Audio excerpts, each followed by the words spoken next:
Hello guys, I'm Parikabha and I'm going to start a new chapter of economics and chapter name is revenue. अभी तक हम लोग cost पढ़ रहे थे। अब कॉस्ट मतलब लागत, यानी कि लागत किसी भी प्रोडक्ट पे एक रॉ मटेरियल को आउटपुट में कन्वर्ट करने के लिए कितना लगता है, कॉस्ट पढ़ रहे थे। अब हम लोग करते हैं कि मतलब आउटपुट में कन्वर्ट तो हो गया, लेकिन अब आउटपुट में कन्वर्ट हो गया तो उसको सेल करने के लिए रिवेन्यू कैसे जनरेट होती है, तो उसके बारे में पढ़ना है। तो revenue, what is revenue? Revenue money receive by a firm from the sale of a given output in the market. जब एक फर्म जो होता है, यानी कि जो एक कंपनी होती है जो प्रोडक्शन करती है, वो जब अपने आउटपुट यानी कि जो रॉ मटेरियल को कन्वर्ट करती है आउटपुट में, उसको जब सेल करती है मार्केट में, तो उससे जो उसको सेल करने पे जो मनी मिलता है, जो मनी रिसीव करता है वो फर्म या फिर कंपनी, तो उसी को हम लोग कहते हैं revenue. Total revenue, total sale receipt और receipt from the sale of given output. और जब टोटल आउटपुट यानी कि एक ही आउटपुट कभी भी एक कंपनी में प्रोड्यूस नहीं होता है, प्रोडक्शन होता है तो बल्क में होता है। तो जब टोटल आपका जितना भी आउटपुट हुआ रहेगा प्रोड्यूस, जब टोटल आउटपुट जो रहेगा वो सेल हो जाएगा, तो उसे हम लोग टोटल रिवेन्यू कहते हैं। और जो टोटल रिवेन्यू मतलब कि जब सेल करने पे जो रिसीव होती है मनी, जो टोटल मनी रिसीव होती है, उसे हम लोग टोटल रिवेन्यू कहते हैं। TR equals to quantity sold and price output sold into price. यानी कि जो TR यानी कि टोटल रिवेन्यू होता है, ये होता है कि जब क्वांटिटी सोल्ड इनटू प्राइस, और मतलब एक फॉर्मूला ये हो सकता है कि जितनी क्वांटिटी उतना सोल्ड हो, और प्राइस किस प्राइस पे सोल्ड हो रहा है ये, तो जब इनटू करेंगे टोटल रिवेन्यू निकल जाएगा। उसके बाद से आउटपुट सोल्ड, यानी कि जो आउटपुट है, यानी कि जो रॉ मटेरियल को आउटपुट में कन्वर्ट किया गया है उसको सोल्ड करें, और जो प्राइस है वो, तो उसको भी इनटू करेंगे तो TR निकल जाएगा। एवरेज रिवेन्यू, एवरेज कभी भी निकलता है तो टोटल, चाहे एवरेज जो भी निकलेगा वो टोटल से ही निकलता है, चाहे एवरेज कॉस्ट हो, एवरेज वेरिएबल कॉस्ट हो, या फिर एवरेज रेवेन्यू या कुछ भी, लेकिन अगर एवरेज निकलेगा तो टोटल से ही निकलता है। टू एवरेज रिवेन्यू और receipt receive per unit of output sold, यानी कि जितनी भी आउटपुट सोल्ड हुई है, अगर मतलब रिवेन्यू वाली रिसीव की, और जितनी भी आउटपुट सोल्ड हुई है जब उसको डिवाइड कर देते हैं तो एवरेज रिवेन्यू है जो है वो निकल जाता है। AR equals to TR। AR जो है TR के इक्वल होता है output sold. AR and price are the same, और AR की प्राइस होती है वो सेम होती है।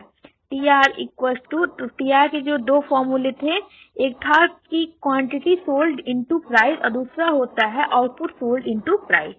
AR इक्वल्स टू आउटपुट या फिर क्वांटिटी इनटू प्राइस, यानी कि अगर AR भी हो रहा है तो आउटपुट हो सकता है क्वांटिटी या फिर प्राइस हो सकती है।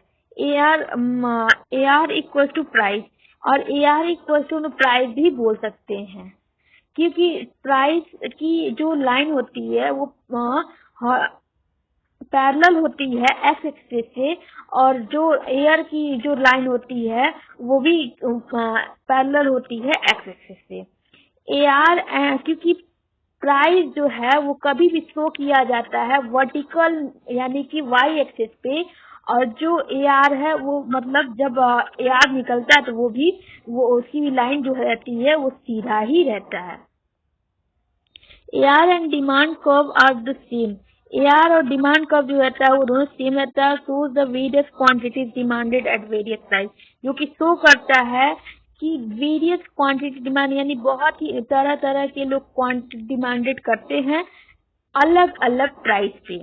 Marginal revenue, additional revenue earn by the seller by selling an additional unit of output. जब एक से ज्यादा आप एक सेलर जो होता है, जब एक से ज्यादा आउटपुट को सेल करता है, उस पे जो एक से ज्यादा उसको रिवेन्यू यानी कि जो मनी मिलती है, उसे हम लोग मार्जिनल रिवेन्यू कहते हैं। मार्जिनल रिवेन्यू का फॉर्मूला होता है MRN equals to TRN minus TRN-1। इसका जो फॉर्मूला होता है वो कभी भी चेंज नहीं होता है, चाहे वो TR में हो, TC में हो, बस वहाँ पे जहाँ पे यहाँ पे रिवेन्यू यानी कि TR लिखा है तो T तो रहेगा लेकिन उसमें R जो रहेगा वो चेंज होगा। अगर कॉस्ट रहेगा तो R की जगह कॉस्ट हो जाएगा। तो मार्जिनल रिवेन्यू इन सब का जो फॉर्मूला होता है वो हमेशा सेम रहता है। एवरेज रिवेन्यू इन लोग का फॉर्मूला हमेशा सेम रहता है। Relationship between AR and MR when price remain constant और परफेक्ट कंपटीशन। अगर प्राइस जो है वो कांस्टेंट है, वो चेंज नहीं हो रहा है, तो वो प्राइस उसको हम लोग कहेंगे perfect competition. Under perfect competition the sellers are price taker. जो परफेक्ट कंपटीशन में जो सेलर होता है वो प्राइस टेकर होता है, यानी कि जो प्राइस डिसाइड की रहती है अगर देखा जाए तो गवर्नमेंट के द्वारा, तो उसी हम लोग उसी पे वो सेल करता है। Single price prevails in the market. अगर सिंगल कोई भी एक मतलब एक प्राइस जो होती है वो फिक्स की जाती है जो कि पूरे मार्केट में वही चलती है, उसे हम लोग परफेक्ट कंपटीशन कहते हैं। Since all the goods are homogeneous and are sold at the same price AR equal to MR।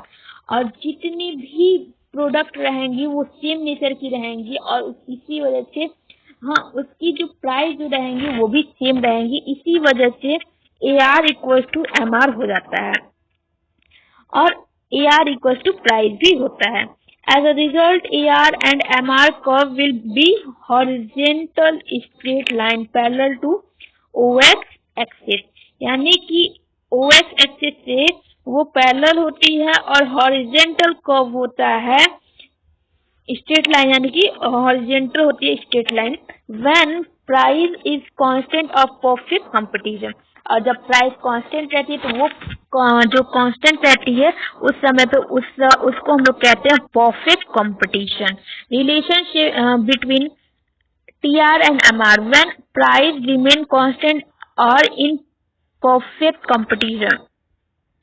अगर प्राइस जो रहेगा वो कांस्टेंट रहेगा तो और परफेक्ट कंपटीशन रहेगा। When there exist single price the seller can sell any quantity at that price, the total revenue increases at a constant rate. MR is horizontal to X axis. उस समय पे वो single price चलती है और single price पे एक seller जो रहता है वो सेल करता है अपने प्रोडक्ट को। जैसे कि शेड्यूल में अगर देखा जाए तो अगर एक यूनिट जो है एक सेलर जो है सेल कर रहा है तो उसकी प्राइस जो रहेगी वो कांस्टेंट रहेगी जो कि 10 अगर मार्केट में चला तो उसकी भी प्राइस जो रहेगी वो 10 रहेगी और TR जो है वो भी 10, AR भी 10 और MR भी 10। अगर 2 क्वांटिटी वो कर रहा है तो जो कि TR की फॉर्मूला होता है क्वांटिटी डिमांड इनटू प्राइस। तो अगर प्राइस को हम लोग यूनिट से मल्टीप्लाई कर देंगे तो TR निकल जाएगा। और अगर हम लोग एवरेज रिवेन्यू का होता है फॉर्मूला कि जब हम लोग TR डिवाइडेड बाई यूनिट कर देंगे तो हम लोगों का जो एवरेज रिवेन्यू है वो भी निकल जाएगा। और MR में भी यही सेम होता है, जब TRN-1 कर देंगे तो जो MR रहेगा वो भी निकल जाएगा। एक और MR का फॉर्मूला होता है समीशन ऑफ TR, मतलब TR को निकालने के लिए मतलब MR को निकालने के लिए जब सम हम लोग कर देंगे तो TR निकल जाएगा और MR को निकालने के लिए जब हम लोग change in TR divided by quantity करेंगे तो तब भी MR जो रहेगा वो निकल जाएगा। तो इसमें जो है यूनिट जो है हमें चेंज होती रह रही हैं और प्राइस जो है वो कांस्टेंट रह रही है और TR भी चेंज होते रह रहे हैं और AR जो है वो भी कांस्टेंट रह रहा है, MR भी कांस्टेंट रह रहा है क्योंकि इसका MR equals to AR equals to price होता है। तो ये जो लाइन होती है वो हॉरिजेंटल होती है, दैट्स वाई जो ये तीनों प्राइस AR और MR है वो तीनों कांस्टेंट है। ये जो ग्राफ है यानी कि कर्व उसमें शो कर रहा है कि इसमें देखिए TR AR और MR तीनों का ग्राफ दिखा रहा है। तो इसमें जो है प्राइस जो है वो कांस्टेंट है, जो कि प्राइस शो किया जाता है y एक्सिस पे और यूनिट किया जाता है x एक्सिस पे। प्राइस जो है हॉरिजॉन्टल यानी कि वो कांस्टेंट है, इसी वजह से वो स्ट्रेट लाइन बना है। AR जो है वो भी कांस्टेंट है एंड MR भी कांस्टेंट है, इसी वजह से वो हॉरिजॉन्टल है यानी कि वो कांस्टेंट है। और TR जो है वो चेंज होता रह रहा है, तो इस वजह से TR का कर्व जो है अपवर्ड की तरफ है। जैसे जैसे प्रोडक्शन मतलब सेलर सेल करते जा रहा है वैसे वैसे TR बढ़ते जा रहा है। Relationship between AR and MR under monopoly and monopolistic competition, यानी कि रिलेशनशिप बताना है AR और MR का कि मोनोपोली और मोनोपोलिस्टिक में मतलब क्या रिलेशन होता है MR और AR का। प्राइस चेंजेस और अंडर इम्परफेक्ट कंपटीशन, यानी कि प्राइस जो है वो चेंज हो रही है, जो कि उसको हम लोग वो आता है जब प्राइस चेंज होती है तो वो आता है इम्परफेक्ट कंपटीशन में। तो इम्परफेक्ट कंपटीशन क्या होता है? AR and MR curves will be downward sloping in both the market form। AR और MR कर्व इस सिचुएशन में यानी कि इम्परफेक्ट कंपटीशन में जो ये कर्व होती है वो डाउनवर्ड स्लोपिंग होती है in both the market form, यानी कि दोनों मार्केट फॉर्म में ये जो इसका जो स्लोप होता है वो डाउनवर्ड होता है।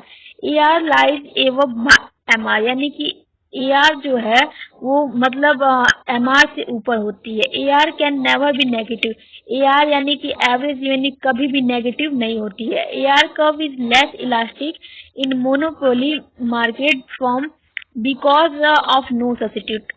जो AR होती है वो लेस यानी कि इलास्टिक तो होती है लेकिन लेस होती है क्योंकि उसका कोई सब्स्टिट्यूट नहीं होता है मोनोपोली मार्केट में। AR curve is more elastic in monopolistic market because of the presence of substitute। और AR कर्व जो होता है वो अगर देखा जाए मोनोपोलिस्टिक मार्केट में तो वो मोर इलास्टिक होता है क्योंकि उसमें प्रेजेंस होते हैं सब्स्टिट्यूट, यानी कि उसमें सब्स्टिट्यूट उसके होते हैं। Relationship between TR and MR when price falls with the increase in sale of output। जब प्राइस जो है वो फॉल करे, जब इंक्रीज करता है मतलब प्राइस जब है फॉल करती है यानी कि नेगेटिव रिलेशन होता है। जब प्राइस फॉल की तो जो सेलिंग यानी कि जो बायर रहेंगे वो आउटपुट को मतलब खरीदना शुरू कर देंगे, यानी कि आउटपुट सेल होना इंक्रीज करने लगेगी। Under imperfect market, AR will be downward sloping, which shows that more units can be sold only at a less price। यानी कि imperfect market में ये situation होती है कि ज्यादा से ज्यादा जो आउटपुट होता है वो सोल्ड होने लगती है क्योंकि प्राइस इसकी लेस होती है। MR falls with every fall in AR price and lies below AR curve। MR जो है वो फॉल होता है तो every fall in AR price, यानी कि जब AR price and lies below यानी कि वो MR फॉल होगा तो एवरी जब AR भी फॉल होगा उस समय प्राइस भी फॉल होगा and lies below AR curve. MR जो है वो लाइज तो करेंगे लेकिन AR कर्व के नीचे। TR increases as long as MR is positive, और TR तब तक इंक्रीज करेंगी जब तक कि MR पॉजिटिव रहेगी।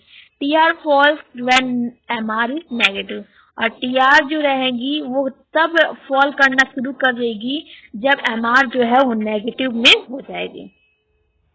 इस ग्राफ में आपका वो शो कर रहा है TR will be maximum when MR is 0, और TR मैक्सिमम तब रहेगी जब MR 0 हो जाएगी।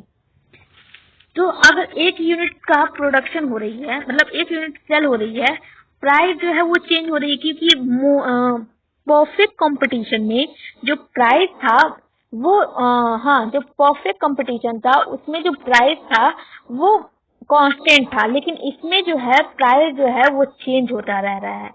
और इसमें चेंज होने से अगर टीआर जो है वो भी चेंज होगा, एमआर भी चेंज होगा, एआर भी चेंज होगा। टीआर तो परफेक्ट कंपटीशन में भी चेंज होता था, लेकिन एआर और एमआर नहीं होता था। तो एमआर और एआर भी चेंज होने लगेंगे क्योंकि प्राइस भी चेंज हो रहा है, प्राइस भी कांस्टेंट नहीं है। तो इस समय जैसे जैसे वो यूनिट इंक्रीज करते जा रहे हैं, वैसे वैसे प्राइस डिक्रीज करते जा रहे हैं। और टीआर भी कुछ समय पे, हाँ, टीआर भी इंक्रीज करते जा रहे हैं, एआर डिक्रीज करते जा रहे हैं और एमआर भी डिक्रीज करते जा रहे हैं। ये है ग्राफ आपका टीआर, एआर और एमआर का under monopolistic and monopoly competition.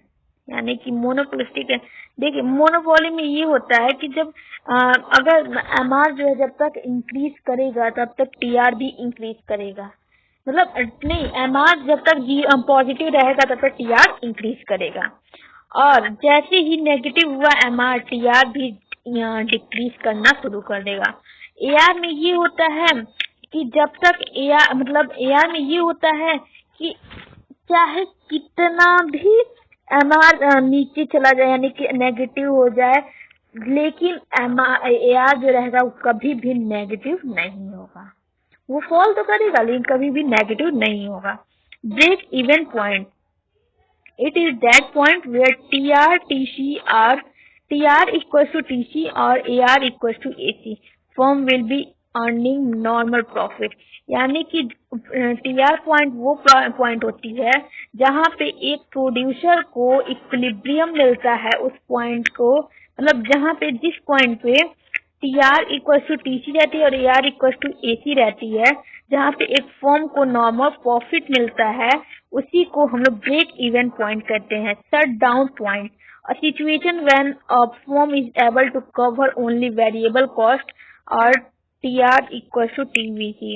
यानी कि अ फर्म यानी कि जब एक फर्म जो रहता है, वो शट डाउन पॉइंट वो होता है जब एक फर्म किसी भी मतलब बस इतना कवर कर पाए कि जितना वो मतलब कॉस्ट को प्रोड्यूस कर रहा है, और उस जहाँ पे उसका टीआर इक्वल टीवीसी हो रहा है, उसी को हम शट डाउन पॉइंट कहते हैं। Formula at a glance, TR equal to price और एआर इनटू आउटपुट सोल्ड, और TR equal to summation of MR. AR equals to AR equals to TR divided by unit sold, and MR का होता है MRN minus MRN minus 1। यानी कि अब आपका chapter ये फिनिश होता है, रिवेन्यू चैप्टर फिनिश होता है। Tomorrow I will make a new chapter. Thank you guys, please subscribe the channel, press the bell icon and like the video, and please subscribe it. Thank you.